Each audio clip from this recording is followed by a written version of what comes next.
Migogoro katika chama, viongozi tunapaswa kusimamia ili iondoke, kwa sababu watu wanapokuwa na makundi ndani ya chama tunakikwaza chama, kwa sababu hakitoweza kufikia malengo yake, kwa sababu kutakuwa kuna upande A na B. Kwa maana hiyo mimi nawaasa wanachama wapenzi wote wa Chama cha Mapinduzi, tumemaliza uchaguzi 2025, tuvunje makundi yetu tuwe kitu kimoja. Pili, tuna uchaguzi wa chama 2027, napo tusiweke makundi, ili sasa kukiwezesha chama kupanga viongozi madhubuti kuanzia ngazi ya taifa mpaka chini kwenye matawi yetu. Na pia kupitia vikao kama hivi tutahamasishana kulinda amani kwa nguvu zetu zote, kwa sababu tukivunja amani leo hii tusingeweza kuwepo hapa kufanya hichi kikao, maana yake ingekuwa hakuna hata anayeweza kufika, kwa sababu hatuwezi kufanya kazi labda tuachie makao makuu Dodoma tu, afisi kuu Zanzibar tu.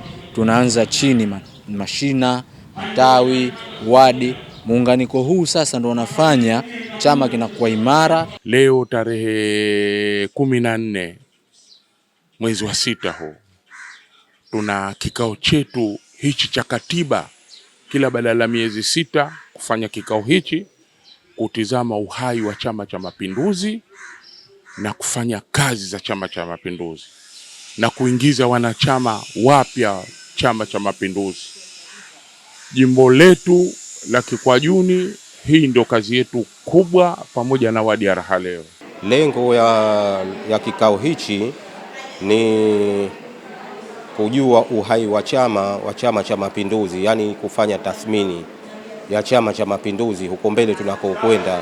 Matarajio yetu baada kuwa wanachama 6,000, kwa maana hiyo mpaka sasa hivi tunaungana na wadi, tunaungana na matawi, tunaungana na viongozi wengine wa Chama cha Mapinduzi, ili idadi hiyo iongezeke, angalau watu 2,000 wafikie hapo. Maoni yangu, naomba wanachama wote wa Chama cha Mapinduzi na wale ambao sio Chama cha Mapinduzi wasipende kusikiliza yale mabaya, wasikilize yale yaliyokuwa mazuri, kwa sababu Chama cha Mapinduzi ni chama ambacho kinahitaji amani, utulivu na mshikamano.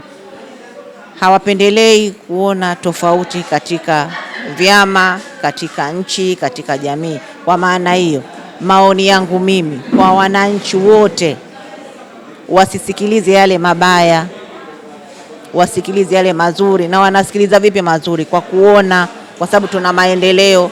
Viongozi wetu wametengeneza barabara, tumeona miundo mbinu ambayo tayari inaendelea, mashule, mahospitali. Tungeangalia kwanza hayo kuliko kusikiliza propaganda ambazo hazina umuhimu kwetu.